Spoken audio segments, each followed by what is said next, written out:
One, and we're live with the Ember podcast. This time about the European Army. Uh, we were supposed to do this last week. I fell ill, so we could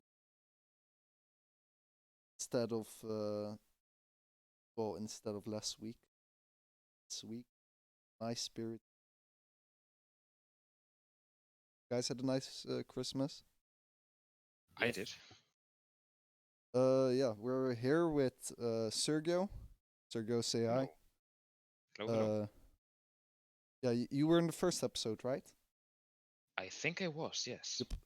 People who don't know him, he's currently chair of marketing for the Liberalist International Association, and the founder of you're trying stuff in Spain, right?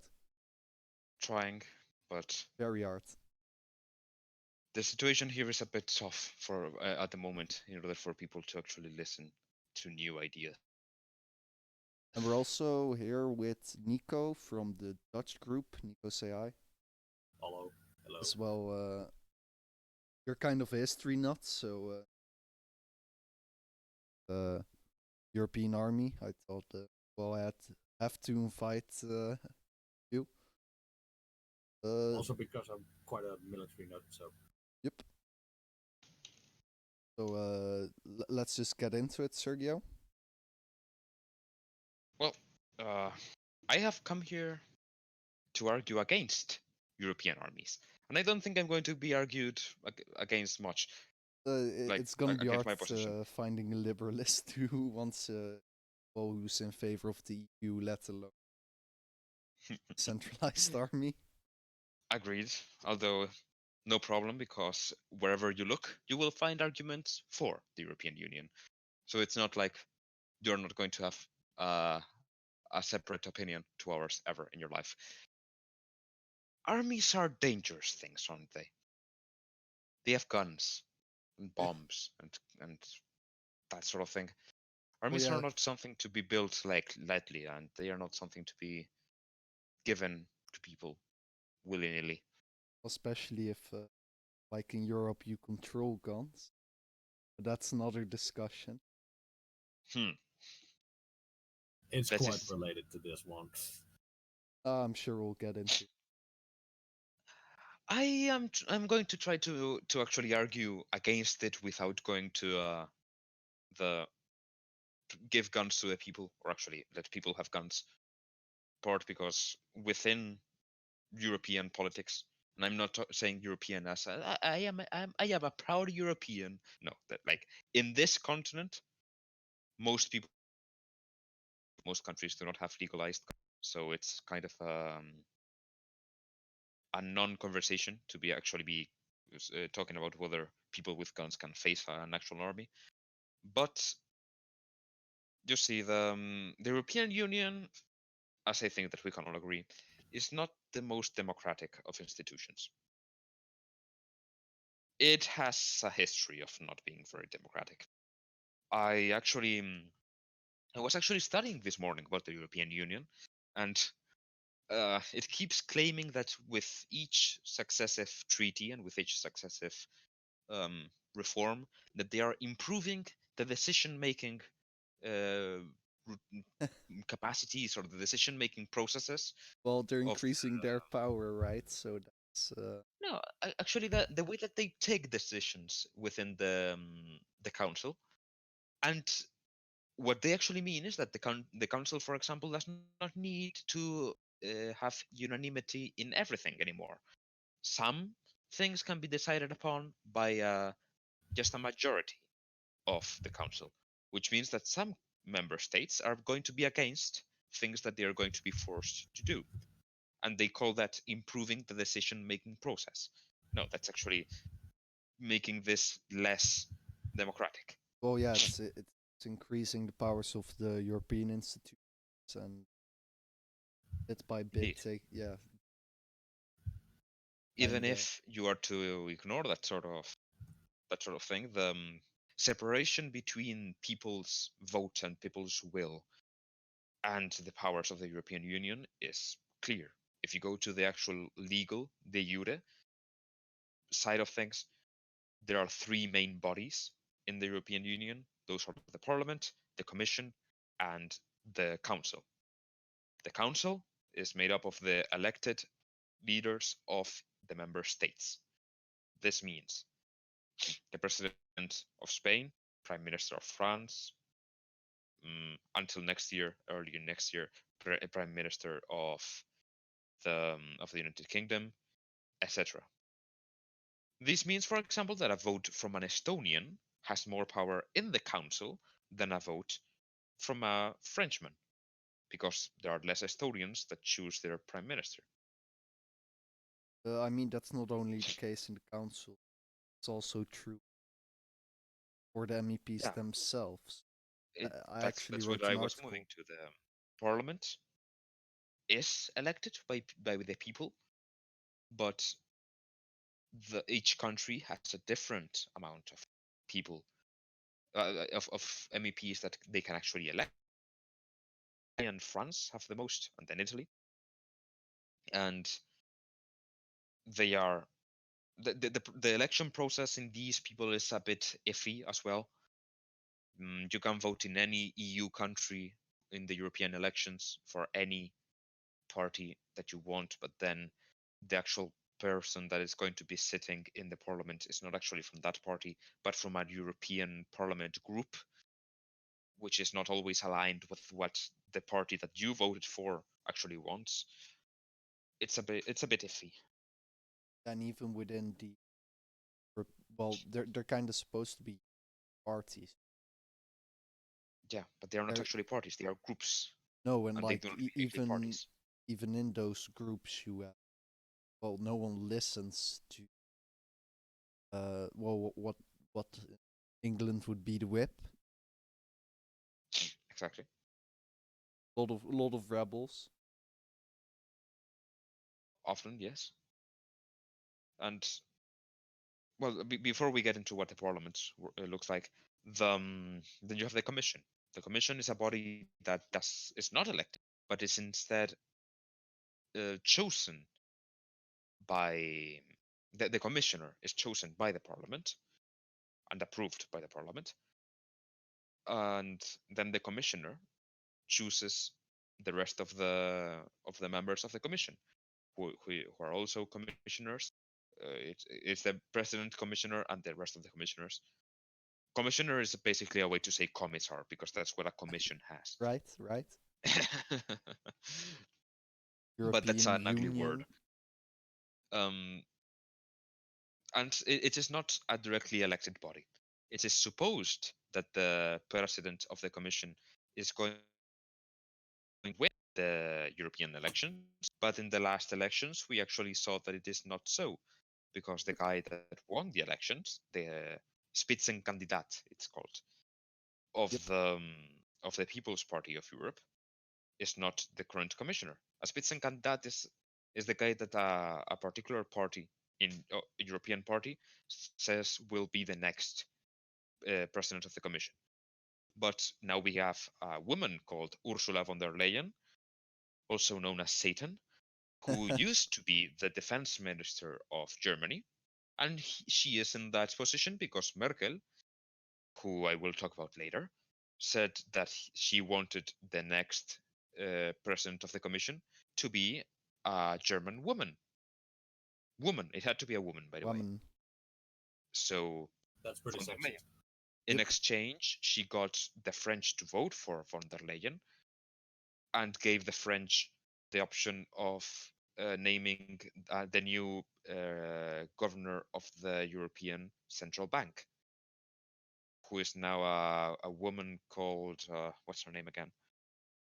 She used to be the head of the International Monetary Fund, and now she's the head of the European Bank, and her name is Christine Lagarde. Yeah, and if I who the French were very happy to vote for, one, because she is a French woman, and two, because she is a threat to the power of the French president. She is from the same party, and she could have won the primaries. Now she is not going to, because she is busy being the governor of the Central Bank of Europe.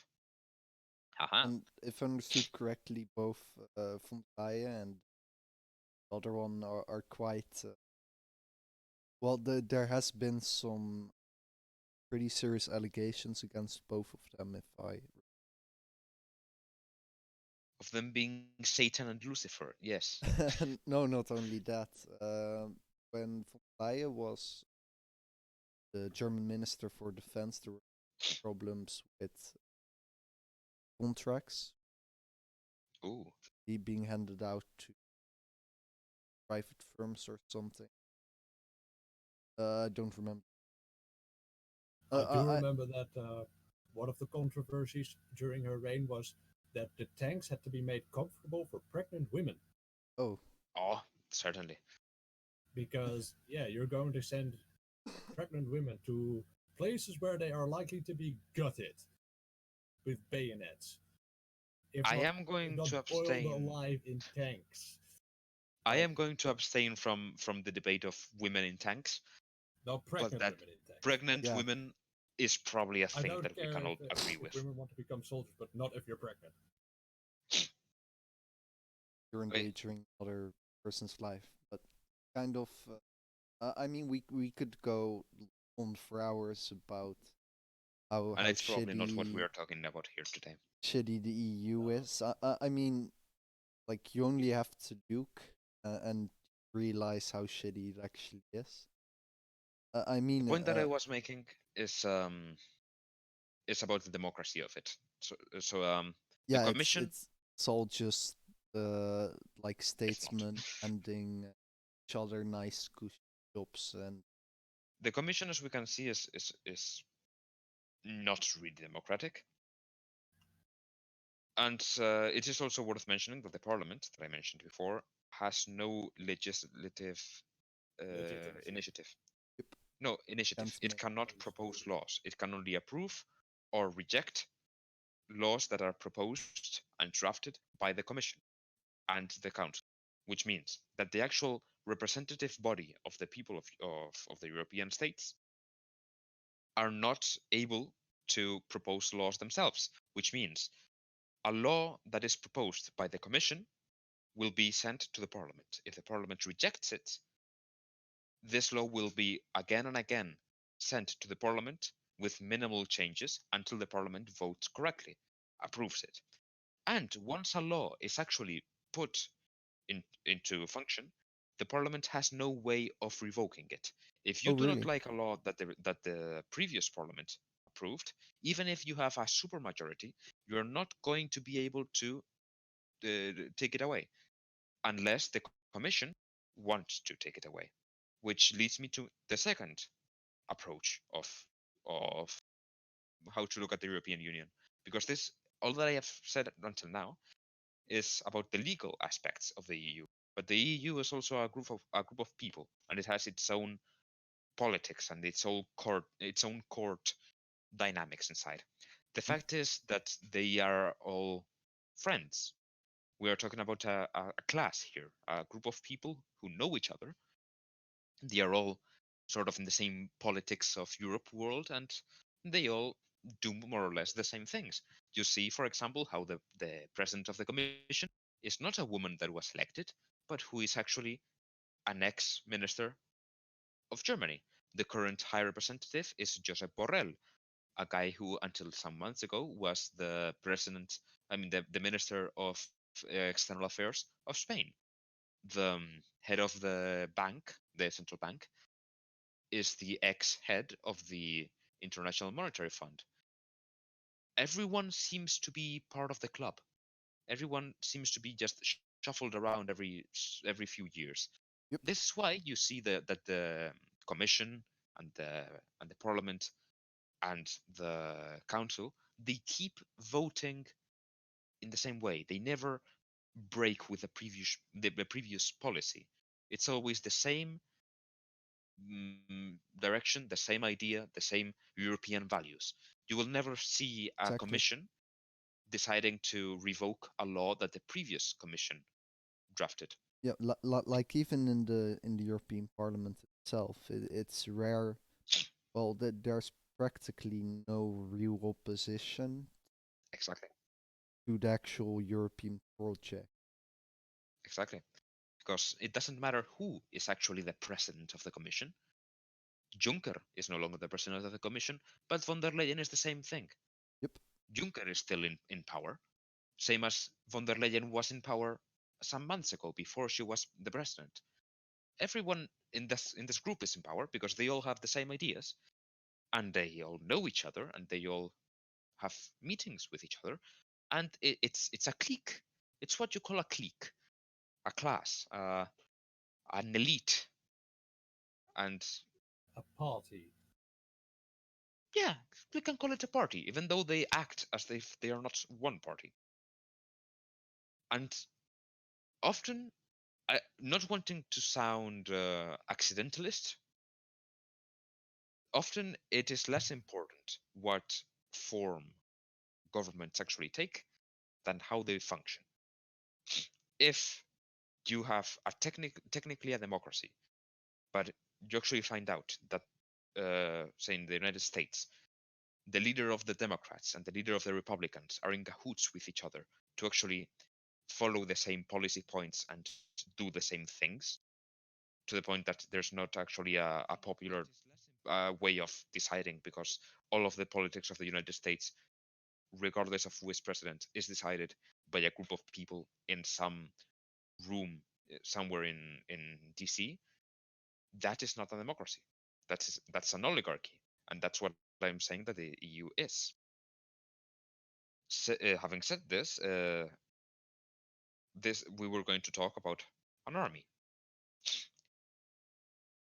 You see, the 20th century was a century in which we realized important things. Not killing each other for our races was a very important thing that we learned, but also we learned that armies are best kept under civilian control.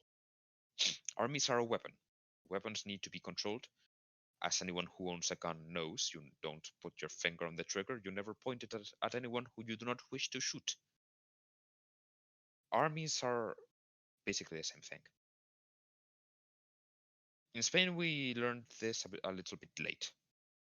We had the whole 19th century was a story of the army pronouncing itself in politics and political matters.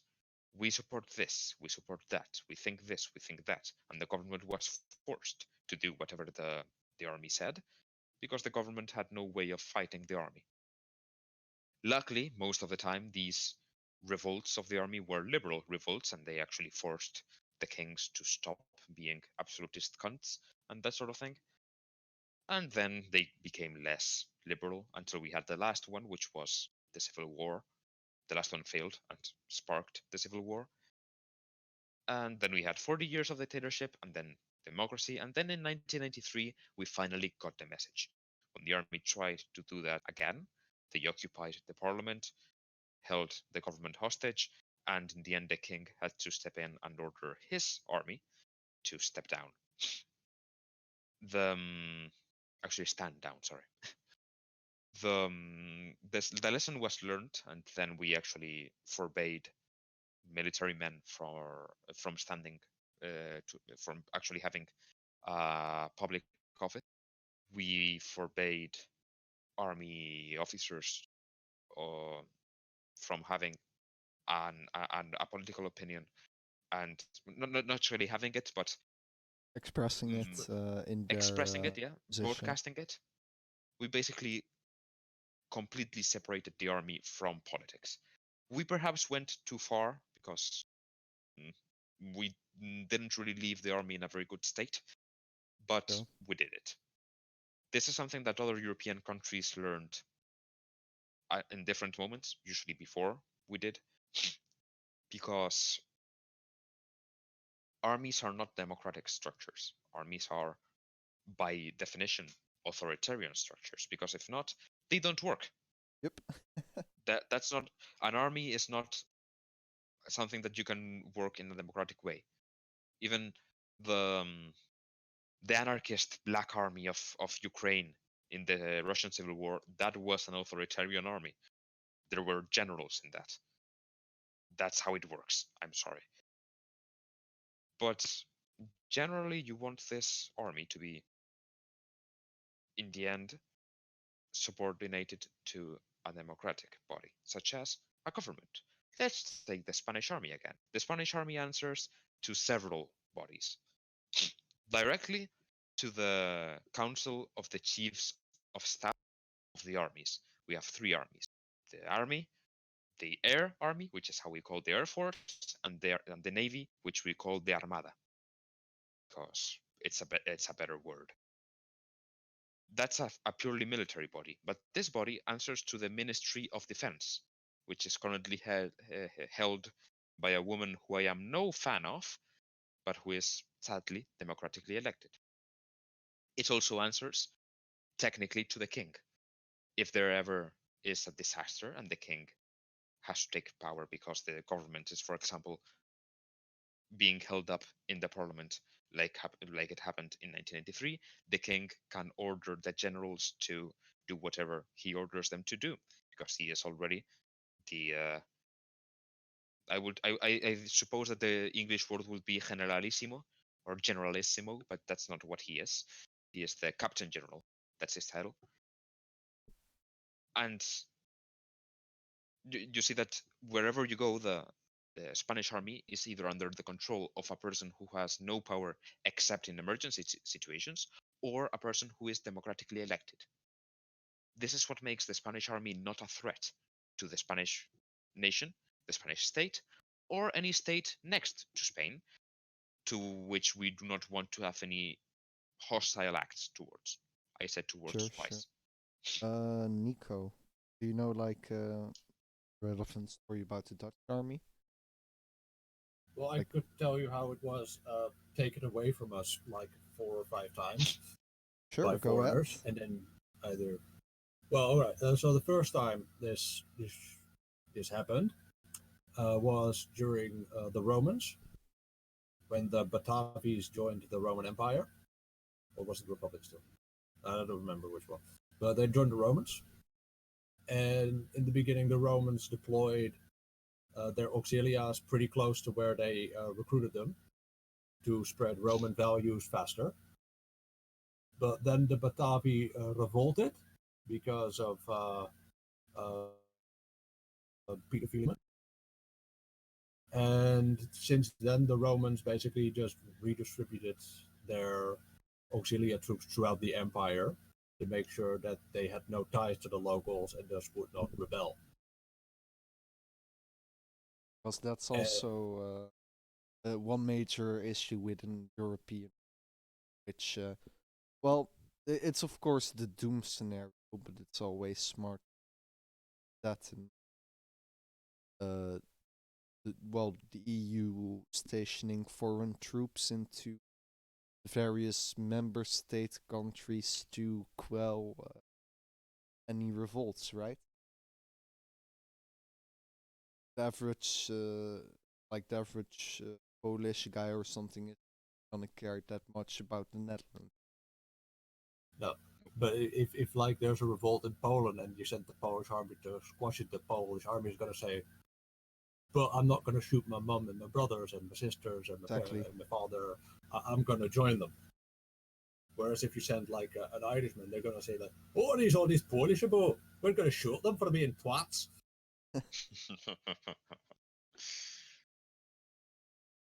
That was a good accent. I like that. That's actually an argument that I had in store for later. Although right now I'm not actually appealing to any national sentiment. Right now I'm appealing more to that at the democratic way of doing things, because you see a European army is not controlled the the elected government. In fact, the current European defense structures are controlled by a guy who is the the head secretary. Is he called? I think the general secretary or whatever. Borrell. His name is Josep Borrell. He's the Spanish guy I mentioned earlier, and I think I forgot the title right now, which Yeah, is always the secretary, right?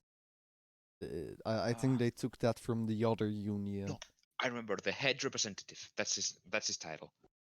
That's embarrassing. I forgot. The head representative of the EU is actually the guy in charge of outside matters. He's like the Minister of Foreign Affairs, but he's not a minister. He's a head representative. This guy is the guy that is more or less in charge at the moment of the European Defense Cooperation. The Eurocorps, he's in charge of that. The Dutch-German Brigade, he's in charge of that. Oof. The European Defense Commission, he's in charge of that.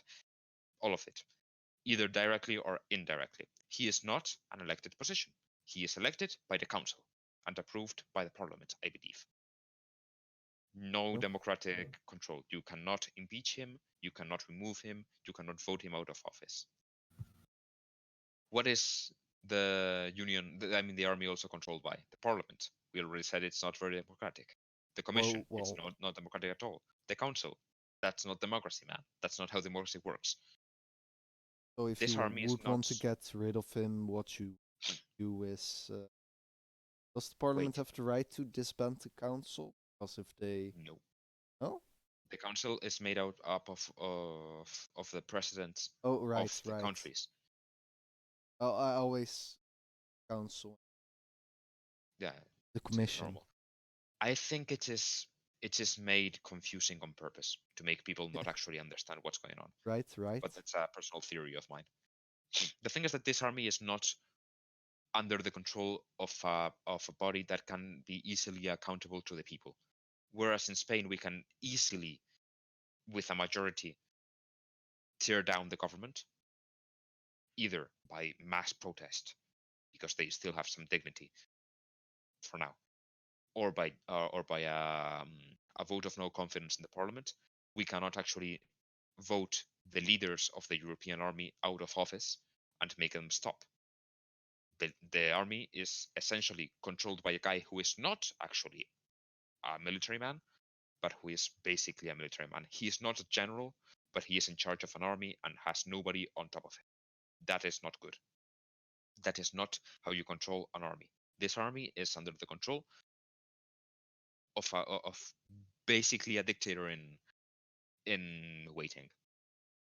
And you would say that's an exaggeration. How can you say that this is a dictator in waiting? Come on, it's the EU. It's dedicated to democracy and stuff. Well, Hungary last year was found to be, and I do not quote, but I paraphrase, in violation of the European principles.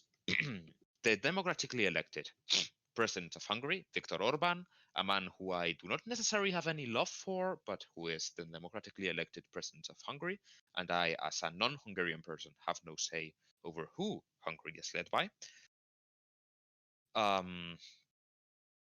He has a series of policies that the Hungarians voted for when he was elected, that the European Parliament and Commission considered to be against European values.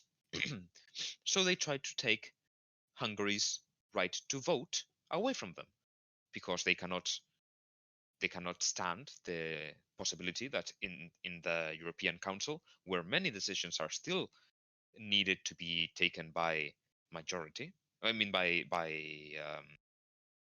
everyone voting the same, that's how do you English? Unanimity, yes, that one. Decisions still need to be unanimous. If Hungary votes against, that would be a problem. So how do you avoid democracy actually working and people using the laws that you made to vote against what they do not want to happen? You take their vote away from them. You end the problem by keeping your unanimity, by literally silencing opposition. That is, I don't think you need me to tell you that is awful. It is indeed awful, but it is how it is. This is what happened now. This is what we saw happen. The Hungarians were put into a show trial in the European Parliament and scolded a bit, and awful. It was quite awful. Nigel Farage called it actually a Stalinist show trial. It reminds me of the But- second time the Netherlands nearly lost its independence. You did. Yeah, it's when Philip II decided that he was going to be the supreme ruler of all his all Habsburg holdings, all Habsburg and Burgundy holdings, I believe it was. The Netherlands was among them, and he basically said, and when Willem van Oranje basically said, "Listen, you're not winning any friends here. You're being a complete tyrant." He basically said, "Well, you're an outlaw, so you don't have a say anymore, my former vassal." And then William of Orange went to the Holy Roman Empire, and he got a mercenary army, and he decided to kick out the enforcers of Philip II. Heretics, the bunch of them. You're just jealous because you lost. You're at We didn't want your lands anyway. Bunch of Are you tulips. sure about that?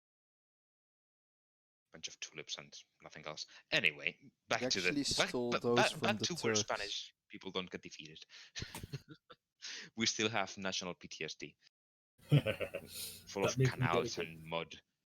How can you have a country in that place? Anyway, and the storm of Protestant fury. nah. Mother Nature was on our side. All right, enough history. Sorry. Anyway, the where was I? The European Parliament.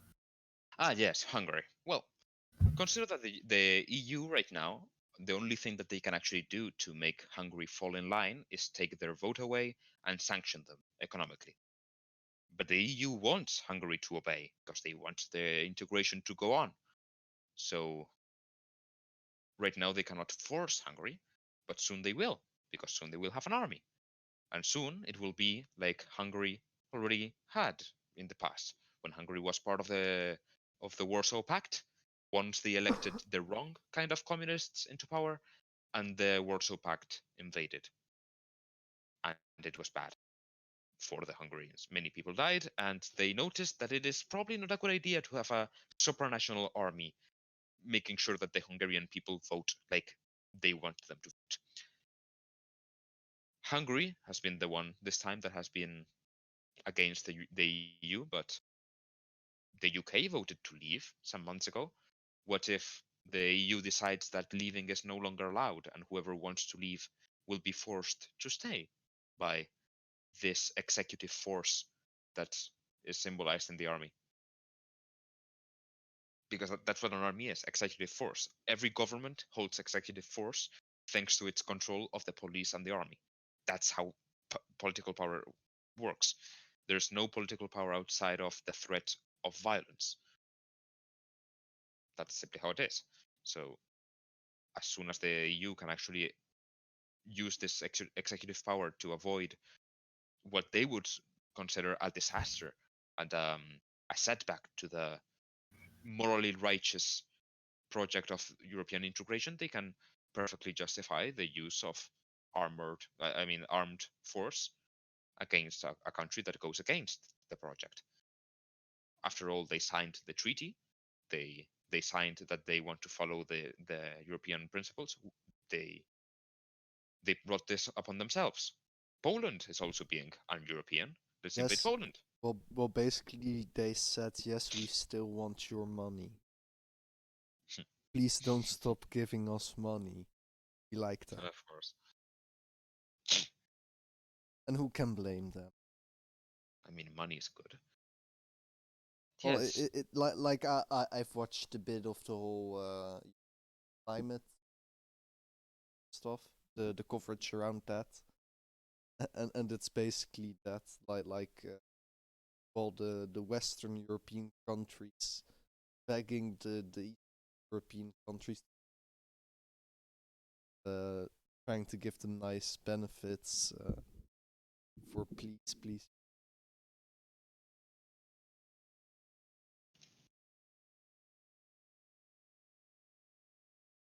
Well, just wait until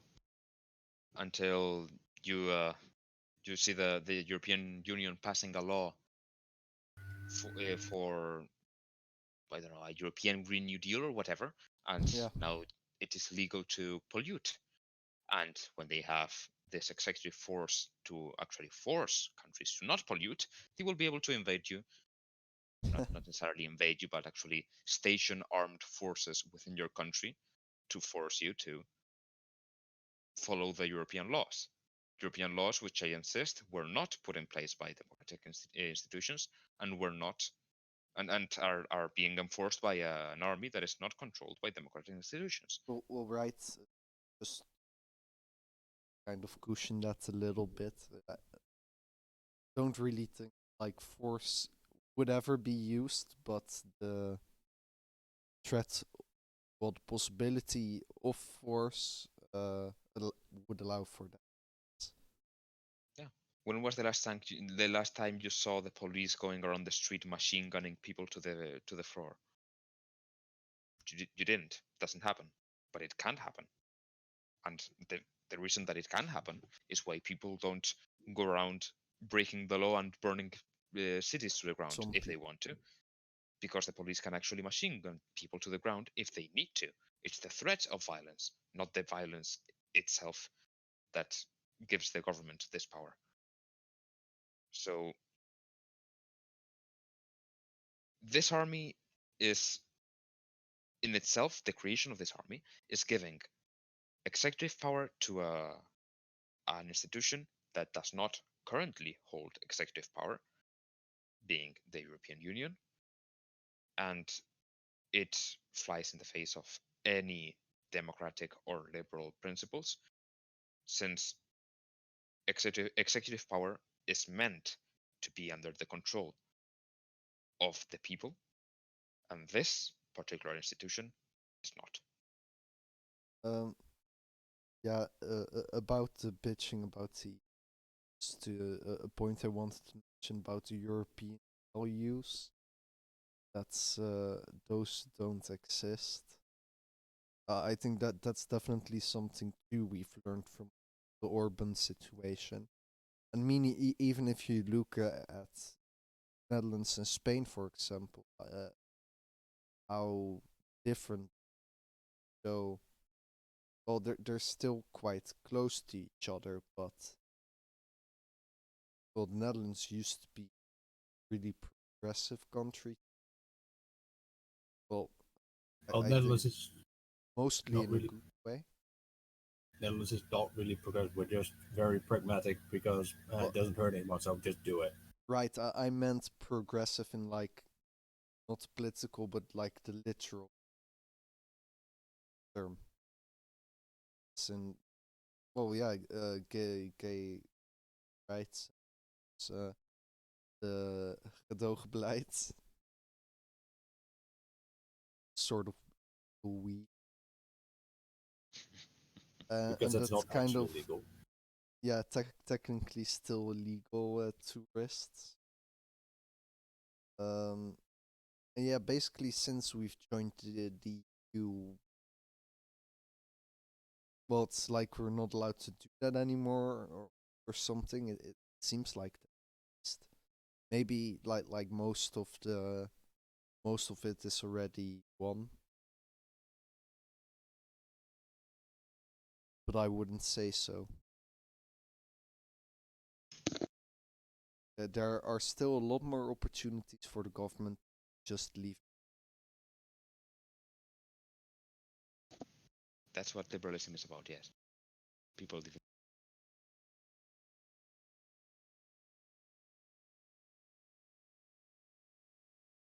Anyway, but back to the army topic. Um, Apart from the argument that I've been making up until now with the democratic control of any executive power, there is Sure, of course the argument because that you guys made. that's like a problem that technically could be fixed, although with the current way everything is set up, the chance of that It is actually impossible. happening is well, pretty much zero. It isn't going to be made. We all know the Well, like we already said, the whole system is set up to collect more and more power and getting bigger and bigger. Exactly. everyone always uses the example of the Tower of Babel, right? Like they keep trying to reach to reach the heavens, but that's not actually something that's possible.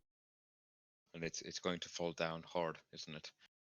But Well, there's also a that's thing the that danger. I would like to make, an argument that we would like to make, because if there are any lefties listening to us right now, someone among them is going to be saying, "Oh, we're talking about Orban. Orban's a fascist. He isn't really. He's more of an illiberal conservative, but he's a fascist.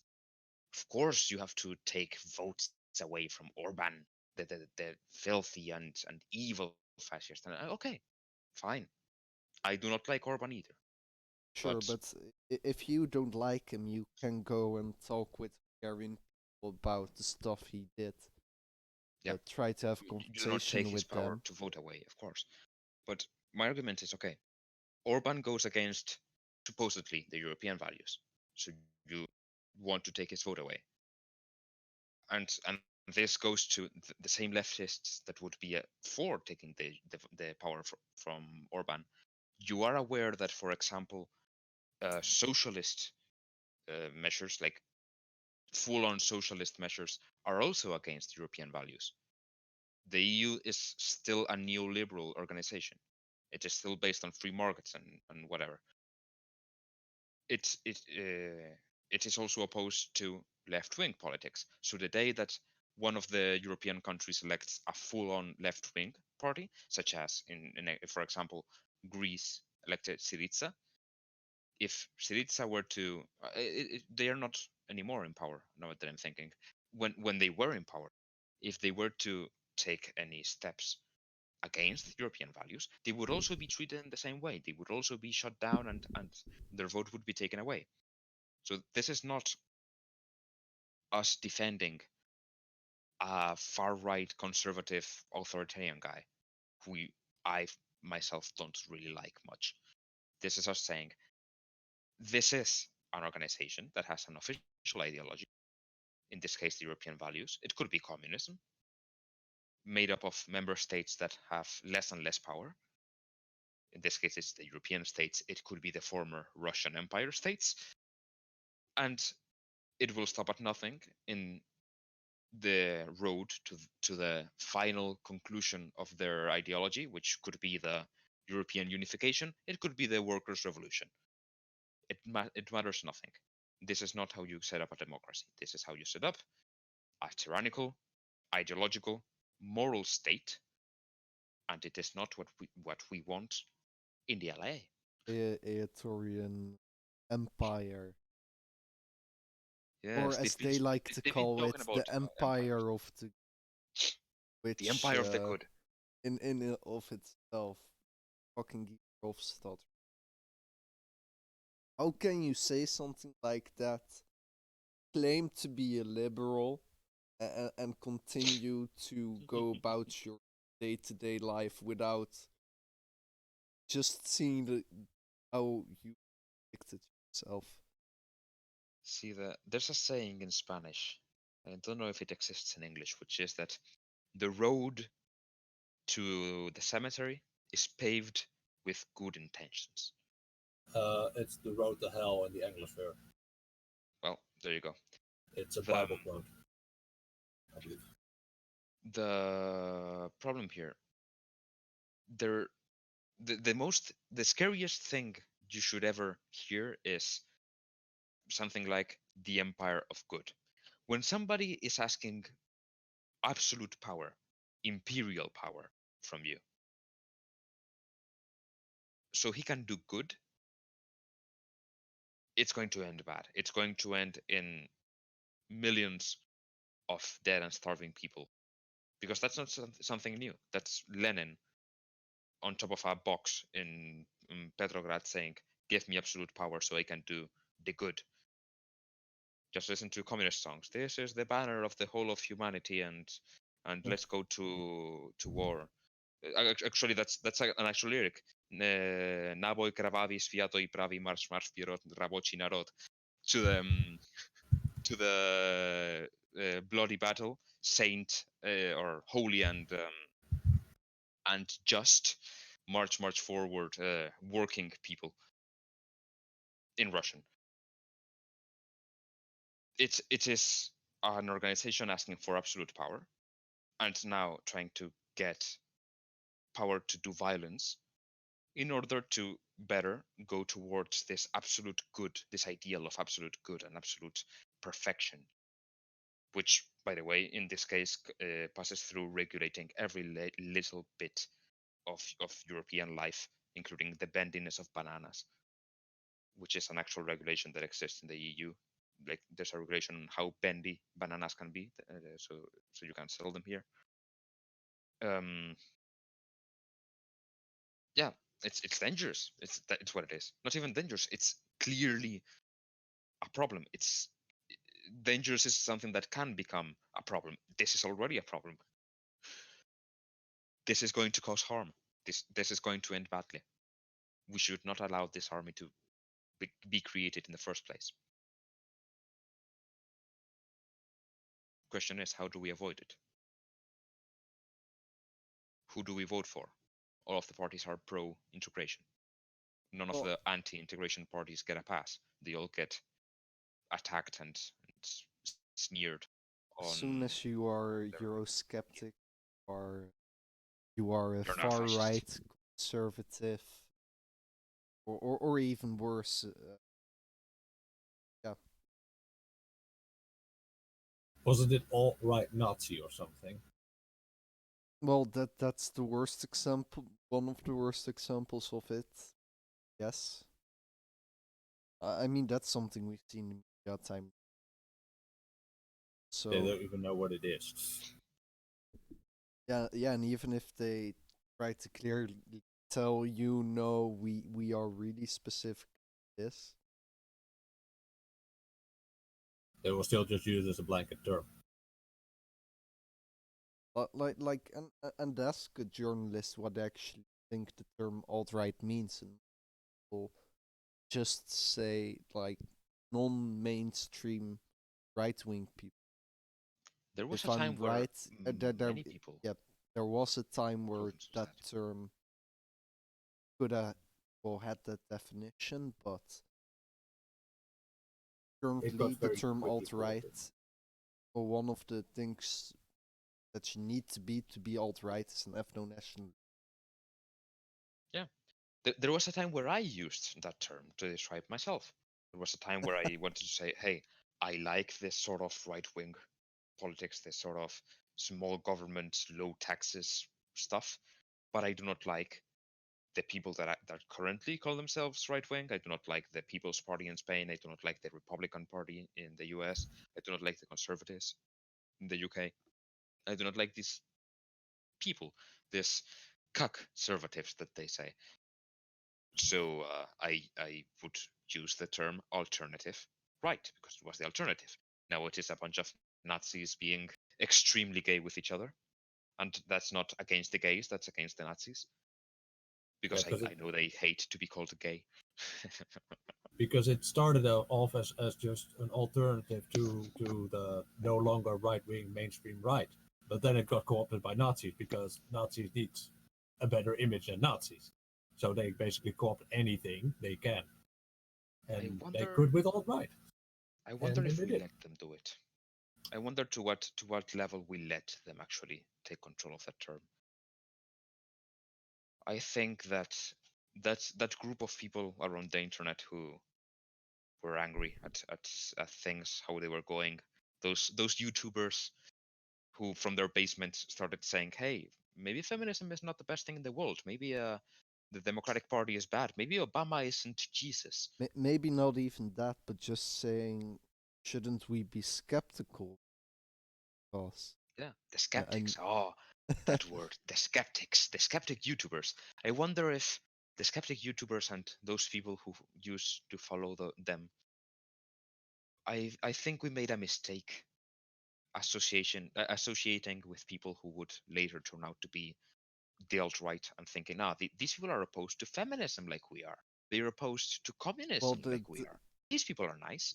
And the in the end, enemy of look at what they turned out to be. the enemy of my enemy is my friend is a lot of people say, right? But necessarily, I would say.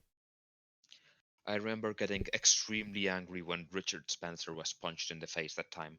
Like, okay, he might have some weird ideas, but hey, you cannot punch a guy just because you think he's a Nazi. He's not actually a Nazi. He is. He is actually a Nazi. He is. It Don't doesn't punch him, mean. but he is actually a fucking Nazi. Yeah, Don't punch still Nazis, though. doesn't. Violence is acceptable if he isn't threatening. Don't punch Nazis. They are already wrong. You do not need to give them more brain damage. They already have enough of that. Yeah, convince them. Words. Same goes for communists and anything else. Don't punch people. Don't punch totalitarians because they will see that as justification for their ideas. Oh, Yes, definitely. Not only them, right? But well, they can use it, frame it in the way Luke were being attacked. Exactly. It also gives them underdog status. Help! Help! I'm being repressed. The left like to The always violence inherent in the system. the left like to draw parallels to Weimar Germany all the time. Look, this Hitler did before he got to power. All the time they're saying those kind of things. They seem to forget that one of the things that got Hitler into power was that he actually liked to play the victim. Like, look at the communists. They are attacking us. Antifa actually comes from Weimar Germany. All of the symbols and so on, those exist since the 1930s and 20s. Hitler actually was able to present himself as the victim of communist violence. And actually, he created the Sturmabteilung in order to defend his rallies from communist attacks. Look at me, I'm being repressed by the forces of international Bolshevism and Judeo whatever. And look The at Jewish what world government, happened. I believe, was the term Exactly. used. Look what happened. Help, help, I'm being repressed. Oops, now you are the ones being repressed and murdered by the millions. If we are going to start drawing parallels, the left really should draw them more in order to notice that their violence is not helping them. Right. It's probably Just, helping people they are attacking. well, we have this beautiful thing called speech, right? Well, we use it, or just make fun of it. Don't think it's gonna have any success. Yeah, there is a video of the leader of the BNP going on to the program Question Times, and he got fucked so hard by the questionnaires that you can only see that video on Pornhub. He got fucked that hard. It is a train wreck. That video. That guy, he was famous. He was this sort of shadowy, mysterious man. Oh, the leader of the British National Party. What is he like? Who is he? He's this hero. He was pretty much a myth for people. This this sort of revolutionary guy until he showed up on TV and he turned out to be a moron, Well, like an absolute moron. I'm talking of another guy. Sunlight is the best disinfectant, right? Yes, Yeah. that's one. That's something that I like to say. Are Nazis wrong? Jorick, answer me. Are Nazis wrong? Yes. Are communists wrong? I would say so, at least. Then let them speak. Exactly. Then let them speak. Oh, but maybe they will get voters. Then Yeah, where's okay, your yeah, faith in sure. democratic functions? There Do are not trust democracy, don't you? there are some idiots, but as long as we try to break these echo chambers, and I mean that's also a thing we talked about with the European clique, right? Yes. And I mean it's also like a lot of other things. Yeah. One of the main things how they get in power is usually there is like one or two issues that nobody in the establishment wants to talk about, and actually represses talking about it, and then they go, "But I want to do something about it," and then everyone joins them because everyone wants that thing done. And then when they have that thing done, they notice, "Oh shit, these guys are now in power, and they're actually quite evil." And oh shit. See, that's to quote one of my personal heroes. Rowan Atkinson, known for being Mr. Bean. The solution to hate speech is more speech. If the Nazis are talking much, speak to them, debate them, win, because you are right, they are wrong, they are Nazis, they have to be wrong. That's debate them, win in the debate, and they will not get many voters, some morons who will refuse to listen to you. But if you break echo chambers and you have the conversations and you actually sit with them at a table and say, why are you this angry? And they will tell you, I am angry because, I don't know, immigration. And you tell them, fine, but we're not going to kill people. People of other races are also people. Whatever you need to tell them to actually tell them they are wrong. You may convince them, or you may convince people listening to the conversation. And that's how you get Nazis to remain as a tiny, tiny and pitiful minority.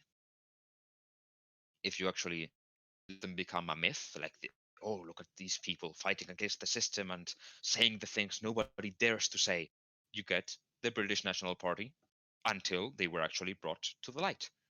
And turned out they were morons. And I don't know how we got here from the EU army, but hey, this is an important thing for people to listen to. Just a little note, we're almost coming up to an hour, so unless there are any major points you still want to make. Well, I still have to go through 2 phases of when we lost our army and got our asses handed to us, the Dutch. Yeah, the third time was... I told about the Spanish, right? That was the second time. Yes. So the third time was the French. The Napoleon. Ah. Yes. Don't mess with my bro Napoleon.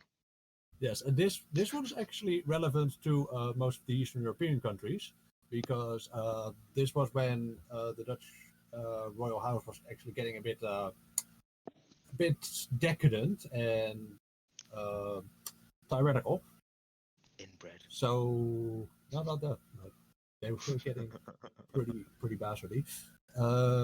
Anyway, so the Dutch, what do we call it? The Batavi Patriots, the democratic revolutionaries, they got kicked out by the Prussians because family, and then they came back with the French army, Napoleon, and they founded the Batavian Republic. And then Napoleon went, I need a buffer state. I'm gonna make this a puppet kingdom with my brother in charge. And his brother became king, and he, to his credit, he actually took being king of the Netherlands very seriously. He was like, all right, I'm the king of these people. I have to keep their interests in mind. And then Napoleon, a few years later, went, oh, you're going to prioritize these people over me? Right, you're fired. I'm annexing this shit. And then he took the Dutch army. He took all the best units into his personal guard and disbanded the rest, or drafted them for the march into Russia. And we all know how that went. 1 in 20 people came out from that one. No, in 12, sorry. 1 in 12 soldiers. The rest wounded, dead, or captured. Oof. That was for those who didn't know what happened. Yes. The Napoleonic march into Russia, also known as the French Big Oof. And the fourth time was everyone's favorite dictator, Hitler. Basically, they came in. He's not my favorite dictator. But he's everyone's favorite insult to use. Ah. You're literally Hitler! Oh my god! Exactly, that's why I said that. He's everyone's go-to guy. For insults, at least. Yeah, he came over. He put this god-awful, civic, bureaucratic, groveling called Anton Mussert on the proverbial throne. And he disbanded the Dutch army. He drafted every NSB member willing to volunteer into the Volksdeutsche Legion Holland of the Waffen-SS, and basically just used the NSB to translate for the occupational forces and as pseudo-commissars in the Dutch police. to maintain order. And the fifth time we almost lost our army is happening right now. Yep. How will Tell this me end? about that German-Dutch brigade. There were just a bunch of Dutch guys working for the Waffen-SS. They went to Russia and they got shot. No. in the end. The current current one. German-Dutch brigade. I actually read a No. bit about this. You're talking about the tank division. Sorry? Well, you're talking about the tank division, right? It's actually a brigade. Yeah, with German and no, Dutch tanks. it was 3 German brigades and 1 Dutch brigade in 1 division. Battalions. They are battalions. Right. Several battalions within a brigade. I know. Again, the I'm names not are a confusing. I'm not a military. And it's yeah, like it's about 300 guys, I think, from Dutch side. A significant proportion lives in Germany, so they're employed by the Dutch army. And I mean that just sounds like a terrible idea. Agreed. Why? Well, like if you're Dutch, probably have family stuff, but what's the most direct thing you want to protect? That's your own property, right? So not being, well, not living in the country which you are part of the army of is at least at the very least principally. That sounds more like you're occupying another country and you're leaving your country open for another occupation. Right? Let's not do that. Regardless, we have already surpassed an hour, so as my closing statement, I would like to say that furthermore, the EU must be destroyed. Right? Next hit, new. What's the Spanish version? Spaniexit? For Brexit? good term? Brexit? Oh, that sounds fucking terrible. Am I allowed to swear Oh. in Spanish in this channel? Dude, I've been swearing like every 10 minutes or something at least. Go right ahead. Very well. A tomar por culo la Unión Europea. I have I no have no idea idea. what you said. And on that note, I think, well, see you next week. We don't have a question yet. We talked a little bit about, well, convincing other people. So if you want to talk with us, there is a link for our Discord server. Well, also like our Facebook. Subscribe to the YouTube channel. Next week's stream. That note, bye bye. It's been an honor for my internet debut on podcasts. Right? Yes.